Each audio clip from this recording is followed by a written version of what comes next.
ममता चौथी बार सरकार बनाकर जीत की नई कहानी लिखेंगी या बीजेपी पहली बार बंगाल विजय का इतिहास बनाएगी? इसका फैसला 4 मई को होगा। लेकिन देश के किसी भी राज्य में अब तक की सर्वाधिक वोटिंग करके पश्चिम बंगाल ने नया इतिहास तो रच ही दिया। ममता ने इस चुनाव में पूरी ताकत झोंक दी। इमोशन से लेकर बंगाली अस्मिता के प्रमोशन तक हर दांव चला। दूसरी तरफ पीएम मोदी के नेतृत्व में बीजेपी ने हर सीट पर अभी नहीं तो कभी नहीं की तर्ज पर चुनाव लड़ा। लेकिन इस बार पीएम मोदी भी कुछ बदले दिखे और सीएम ममता भी। साथ ही दोनों की बदली हुई रणनीतियों ने मुकाबले को और चुनौतीपूर्ण बना दिया। पश्चिम बंगाल की सियासत एक बार फिर अपने निर्णायक मोड़ पर खड़ी है। सवाल वही है, क्या ममता बनर्जी चौथी बार जीत की कहानी लिखेंगी या नरेंद्र मोदी के नेतृत्व में बीजेपी पहली बार बंगाल विजय का इतिहास रचेगी? इसका जवाब 4 मई को मिलेगा। लेकिन उससे पहले बंगाल ने रिकॉर्ड वोटिंग करके एक साफ संकेत जरूर दे दिया है। बंगाल में लोगों का ईवीएम पर भरोसा पक्का है। पूरे चुनाव में इमोशन से लेकर बंगाली अस्मिता तक हर दांव खेला गया। एक तरफ मोदी, दूसरी ओर ममता। मैं बिल्कुल विश्वास से कहता हूं, मैंने इस बार बंगाल में बहुत दौरा किया है, इसलिए तृणमूलेर जावा निश्चितो। They have limited the press media that whatever তারা যেটা বলবে সেটা এসকে দেখাতে হবে যে বিজেপি ছাড়বে। আমি বলছি no, 50 years and Trinamool is winning।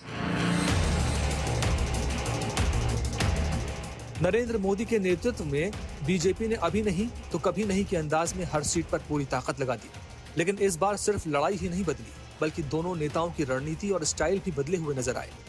Mamata Banerjee ने इस चुनाव को पूरी तरह भावनात्मक और पहचान की राजनीति में बदलने की कोशिश की। बीजेपी को बाहरी बताने का नैरेटिव भी लगातार मजबूत किया गया, ताकि स्थानीय बनाम बाहरी की बहस को जिंदा रखा जा सके। কারণ আপনাদের এই ভোটটা হচ্ছে অধিকার রক্ষার লড়াই, সম্পত্তি রক্ষার লড়াই, পরিবার বাঁচানোর লড়াই, গণতন্ত্রের লড়াই, সাংবিধানিক অধিকার রক্ষার লড়াই। बीजेपी की रणनीति का सबसे बड़ा बदलाव महिलाओं को लेकर आया। पहले जिन योजनाओं को रेवड़ी कहा जाता था, अब उन्हीं योजनाओं से ज्यादा देने का वादा किया गया। यानी मुकाबला विरोध का नहीं था, बल्कि बेहतर ऑफर का हो गया था। आरजी कर और संदेश खाली जैसे मामलों को उठाकर बीजेपी ने महिला सुरक्षा को चुनाव का केंद्रीय मुद्दा बना दिया, जिससे ममता की मजबूत छवि को सीधी चुनौती मिली। का काम अच्छा लगता है सबको।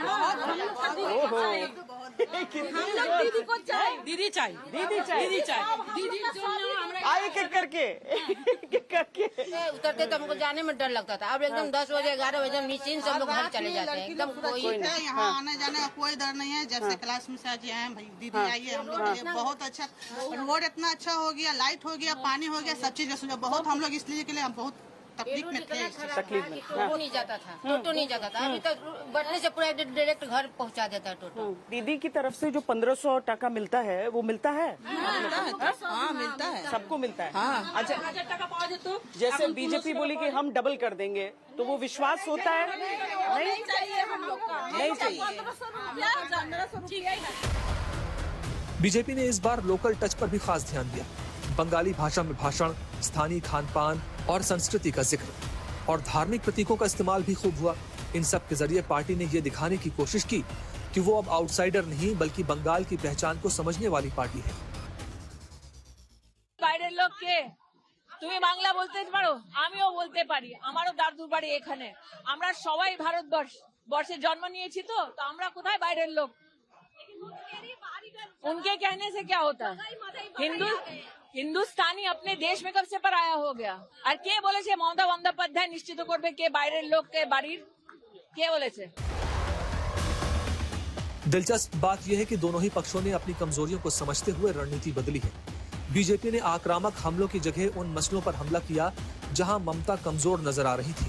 पूरे चुनाव में राजनीति बंगाल में तैनात सुरक्षा बलों की संख्या पर होती रही। पश्चिम बंगाल में 2026 के विधानसभा चुनाव के बाद की सुरक्षा और मतगणना के लिए लगभग 700 कंपनियां, यानी लगभग 70,000 केंद्रीय सशस्त्र पुलिस बल के जवान तैनात हैं। ममता बनर्जी इसका बार बार विरोध करती रही, जबकि बीजेपी सुरक्षा बलों का सपोर्ट करती रही। टीएमसी काउंटिंग में केंद्रीय कर्मचारियों की नियुक्ति का भी विरोध कर रही थी, जबकि बीजेपी बोल रही थी कि ममता हर बार की तरह काउंटिंग में हेराफेरी करना चाहती हैं।